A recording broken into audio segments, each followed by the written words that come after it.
menerima pertanyaan dan masukan dari Bapak dan Ibu sekalian, audiens peserta briefing pada pagi hari ini. Mulai dari silakan dari Pak Pudus mengacungkan tangan, selanjutnya Pak Rahman, nanti silakan. Terima kasih Mas Aldi, Pak Catur dan Pak Bambang, Ibu dan Bapak yang saya hormati. Jadi menurut saya ini program besar ya, melibatkan banyak orang. Nah, bukan hanya sekedar agenda tapi program. Nah, sebagaimana program itu sebenarnya jadi program PI selama 3 tahun. Nah, itu saya udah hitung-hitungan kemarin ya, bukan kemarin lah. Ketika menerima undangan ini saya hitung-hitungan kira-kira kalau ada pembiayaan itu kan ada pemasukan pengeluaran. Nah, cluster ini bisa memberikan masukan asal jelas sasarannya. Tadi udah jelas sasarannya tapi global. Dan yang kedua, ini sebetulnya bisa menjadi sumber pembiayaan PI ya, di samping donor apa segala macam. Nah, ini adalah program rutin PI yang bisa dibiayai. Nah, kemudian sasarannya saya udah buat kira-kira gitu.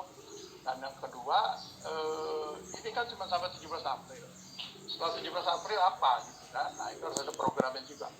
Nah, itu saya udah hitung-hitung, kira-kira ini udah agak sedikit longgar lah ya untuk pengeluaran itu. Saya anggap 1 bulan itu anggaran PI itu 10 miliar. Sehingga 120 katakanlah 1 bulan itu bisa menjadi sekitar berapa ya? Sekitar 120 miliar, dari 3 tahun itu sekitar 350 miliar. Nah, sebetulnya saya udah share juga, saya taruh di chat sehingga Bapak mungkin bisa baca setelah ini ya hitung-hitungan yang itu saya sebutkan tadi. Nah, jadi itu saya sengaja nge-seri saya kosongkan karena saya nggak tahu berapa biayanya ya untuk apalagi seri peralihannya. Seri peralihannya saya kosongkan karena kayaknya saya mengambil asumsi itu masuk iuran anggota atau perpanjangan iuran anggota. Tidak perlu pakai uji kompetensi gitu. Nah, itu untuk pos pemasukan itu sudah saya masukkan. Walaupun saya menghitungnya 50.000 anggota lama, anggota baru 100.000. Nah, jadi di situ usulan saya jangan sekedar dari satu komite karena sudah melibatkan banyak orang dan targetnya cukup besar dan sebetulnya ini bisa dikembangkan menjadi program PI buat kita semua. Karena PI jadi anggapan bahwa fungsinya rumuskan PI sekarang perlahan mulai bergeser menjadi PI juga membutuhkan insinyur gitu. Jadi dalam rangka menambah jumlah anggota secara terprogram dan terhitung biayanya. Dan di situ ada saya masukkan pembiayaan pokja lah ya. Jadi tidak semuanya otomatis pengurus dapat honor gitu, tetapi kalau ada pokja ini ada biayanya, ada pokja ini ada honor ya sekedar 2 juta sampai 3 juta sekedar pengganti Zoom atau via internet ya. Snack lah kira-kira gitu. Saya udah hitung kira-kira itu silakan, tapi ini masih sangat kasar. Nah, mudah-mudahan ini Pak Sekjen dan teman-teman pengurus pusat bisa meng-create lebih detail lagi dan bisa menjadi suatu semacam APB, anggaran pendapatan belanja PI. Kan ada APBN ya, APB PI bukan hanya pengurus pusat. Nah, kemudian yang kedua, kami di MSK itu bukan eksekutor, kami semacam evaluator ya. Nah, jadi untuk eksekutor itu silakan bapak-bapak pusat cabang wilayah, kami akan mengamati ya, memonitor. Misalnya dari saat 17 April, katakanlah, saya nggak tahu berapa lama ini prosesnya sampai STR keluar, katakanlah 2 bulan. Nah, jadi April, Mei, 17 Mei mestinya sudah ada 50.000 total dari STR yang keluar. Nah, sekarang kalau nggak salah sekitar 10. Jadi selama 4 bulan itu harus dapat 10.000 setiap bulan. Nah, silakan aja buat itu setiap hari berapa, setiap minggu berapa. Nah, jadi itu. Jadi kita lihat. Nanti bukan mencari kambing hitam. Kenapa? Kita nyari solusi. Kenapa nggak tercapai atau kenapa kelebihan? Terima kasih. Baik, terima kasih Pak Pudu atas masukan dan tanggapannya. Dan dulu mungkin Pak Catur tahu gimana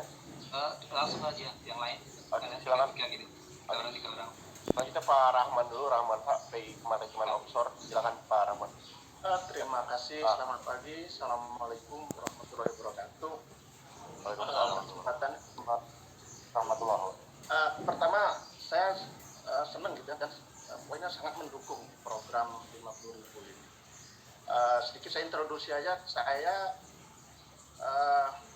lulusan sarjana teknik itu tahun 85 masuk 92 keluar, berarti cukup lama lah, tua lah kata saya.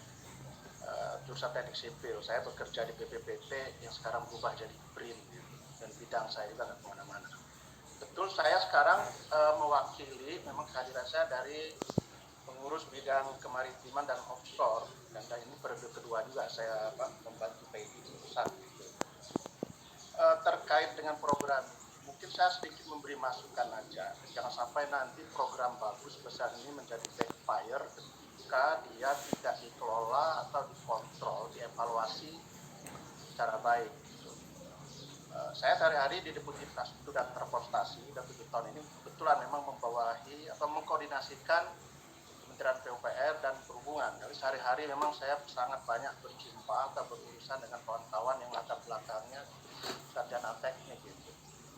Tapi di poin ini saya akan bercerita sedikit aja, mohon izin ini. Jadi kebetulan memang saya di 2017 itu sudah punya IPM ya, karena waktu 2017 melalui ujian sederhana itu. Nah, di 2020 saya mengikuti dia dapat insinyur resmi gitu ya, yang RPL, kerjasama PI periode yang lalu dengan UGM. Satu angkatan itu saya ikutnya Februari 2020, wisudanya Juli 2020, bayarnya 12,5 juta. Dari satu angkatan saya itu 200-an sekian orang, mungkin 225. Sampai hari ini mungkin saya nggak tahu persis angkanya ya, mungkin baru-baru sekitar 10% itu yang mendapatkan haknya yang dijanjikan itu untuk mendapatkan status IP-nya, apakah IPM atau IPU lah paling enggak ya kata saya, karena RPL yang kita ikutin itu. Ini sangat menyedihkan buat saya, dan ini jadi backfire menurut saya ini. Saya pun sampai nggak pede untuk istilahnya kampanye program sertifikasi ini, karena saya pun tidak mampu mendapatkan itu sampai sekarang, udah ulang tahun kedua kan gitu ya. Nah ini menurut saya dari pengurus sekarang ini perlu juga ada nanti di samping program ini evaluasi kerjasama itu. Ini UGM loh, saya nggak tahu ini di grup-grup kita itu ya cuma guyonan aja sekarang. Maksud saya begini, ini program bagus ini tetap nanti ada mekanisme evaluasi, artinya kenapa bisa begitu.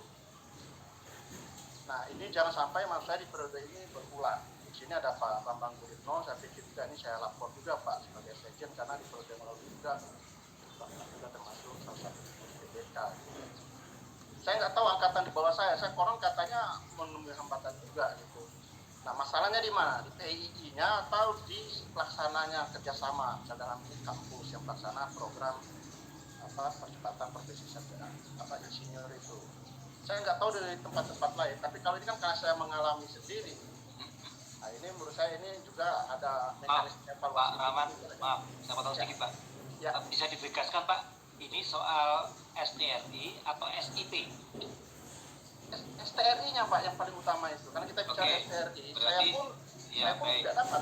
Bahkan maksud saya, kalau ini kan kita akan baru mulai nih, jangan sampai maksud saya ini jadi yang lalu kita nggak ada semacam evaluasi juga. Kenapa misalnya? Karena yang lalu itu kan hampir mirip program, cuma tidak dikatakan 50.000 atau begitu ya. Kita sekarang akan mulai misalnya 50.000 itu.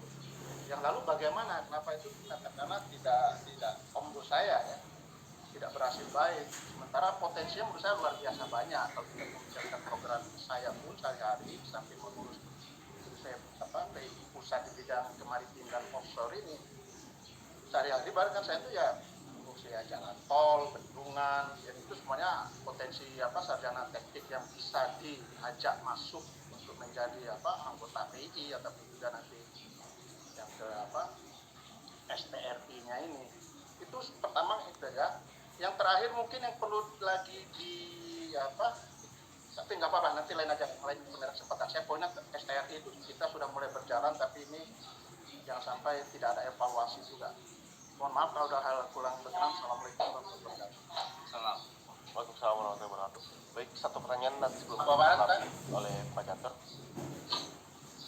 Pak Roman, setelah ini yang dia dengarkan dulu, nanti bisa setelah Pak Muhammad Abdul dulu. Silakan Pak Muhammad Abdul. Pak Abdul, Muhammad Abdul, Pak Muhammad Abdul. Terima kasih. Stop. Ya, ya.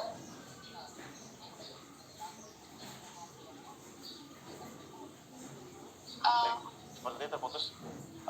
Pak Handoko, silakan Pak Handoko. Baik, terima kasih. Assalamualaikum warahmatullahi wabarakatuh. Waalaikumsalam warahmatullahi Waalaikumsalam warahmatullahi wabarakatuh. Pak Kato dan Bapak-Bapak serta Ibu-Ibu sekalian, saya ingin mendapatkan kejelasan mengenai ketentuan peralihan percepatan STRI pada masa peralihan ini. Karena sesuai pasal 52 Undang-Undang K huruf B itu ada 3 kategori, yaitu insinyur, sarjana teknik terapan yang telah tersertifikasi. Artinya apa? Tersertifikasi adalah bagi mereka-mereka yang sudah mempunyai SKA dan sejenisnya, itu bisa diberikan STRI, tetapi ada masa penyesuaian, yaitu dalam jangka 3 tahun harus memenuhi semua ketentuan yang berlaku di dalam undang-undang keinsinyuran maupun PP-nya. Nah, yang kedua adalah yang pasal 52 huruf C itu adalah hanya khusus untuk insinyur dan yang memiliki izin kerja. Apakah izin kerja tadi seperti yang disampaikan Pak Catur adalah bagi mereka yang sudah kerja atau dalam bentuk lain yang dimaksud dengan izin kerja? Ini perlu kita sepakati bersama. Dan itu pun harus menyesuaikan dalam waktu 3 tahun. Ya. Pada saat penyiapan PP turunan dari Undang-Undang Keinsinyuran, kita itu sudah mengusulkan untuk mengajukan pasal mengenai peralihan terhadap ketentuan ini, pasal 52 ini bagi insinyur Indonesia, tetapi ditolak oleh Kumham dan para peserta yang lain pada saat itu dengan alasan bahwa di undang-undang sudah ada ketentuan peralihan bagi insinyur sarjana teknik Indonesia, sehingga pada ketentuan peralihan di PP itu yang disampaikan, yang ditulis adalah hanya untuk insinyur asing, dan itu hanya diberikan waktu 6 bulan setelah diundangkannya PP tersebut. Jadi mohon supaya tidak salah langkah dan akan memalukan PII, mohon ketentuan yang tertulis di dalam undangan yang di WA itu maupun di dalam surat edaran yang ditandatangani Pak Ketua Umum itu diperjelas lagi bahwa masa percepatan STRI ini ada syarat untuk menyesuaikannya. Kemudian gelar yang tadi huruf B itu adalah untuk insinyur, sarjana teknik terapan yang telah mempunyai yang telah tersertifikasi atau memiliki contohnya SKA kalau mereka-mereka yang bekerja di lingkungan PUPR, kontraktor maupun konsultan. Kemudian bagi mereka-mereka yang bekerja di bidang ESDM itu juga mempunyai sertifikatnya sendiri. Dia harus diverifikasi tentang hal itu. Yang kedua adalah hanya berlaku bagi insinyur, bukan sarjana teknik terapan yang sudah disetarakan.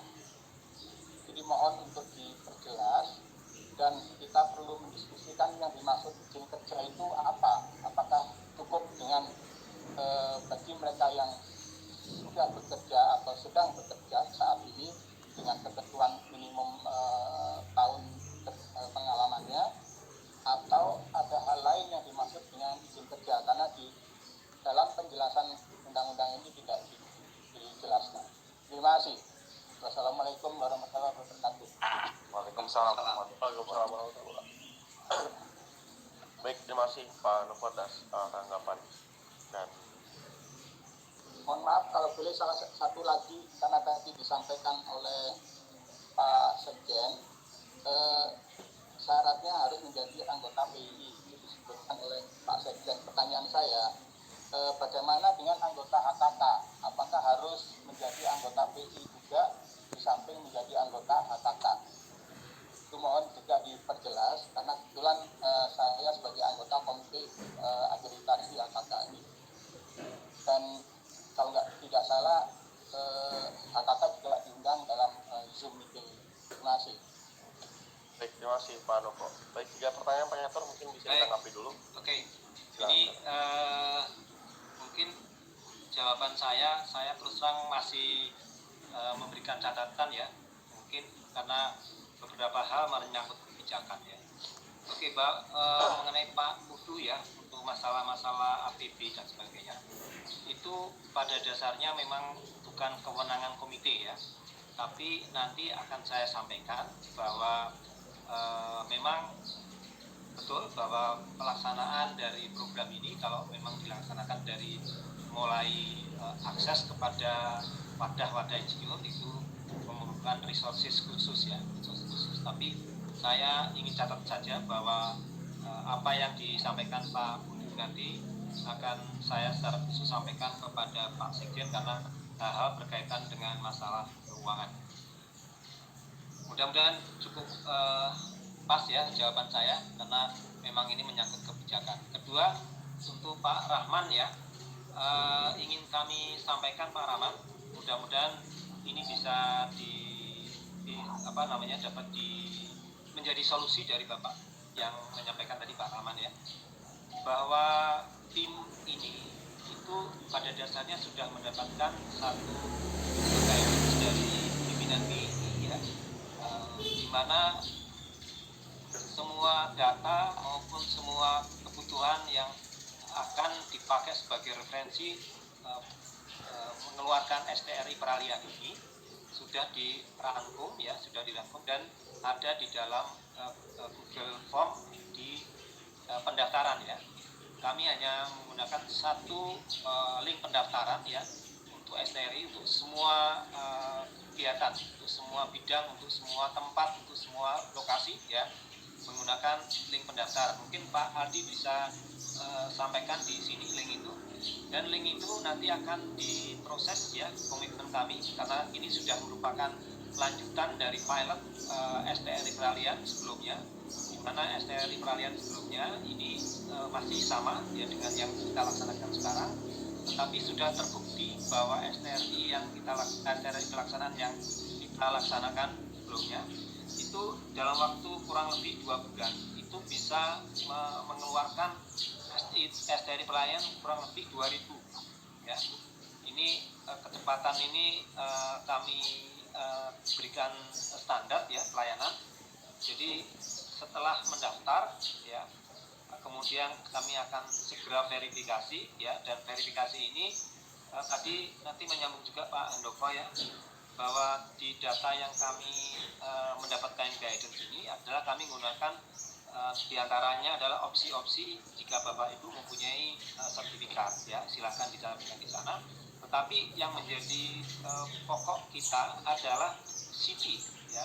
CV kami masih menganggap bahwa CV ini yang disusun oleh yang bersangkutan itu adalah benar adanya, dan sebagaimana juga kita tahu bahwa BI itu masih menganut sistem assessment self assessment ya, di mana kami harus percaya dengan data CV di mana menyatakan bahwa yang bersangkutan memang sudah bekerja sebelum 24 Maret 2014 ya, dan dengan dasar itulah maka kami bisa memberikan pengeluaran kartu tanda anggota ya, dengan dasar basisnya ijazah S1 ya, bukan S2 atau S3, tapi dasarnya S1 kita keluarkan nomor KTP kurang lebih 2000-an ya, bisa selesai sebelum 5 hari kerja.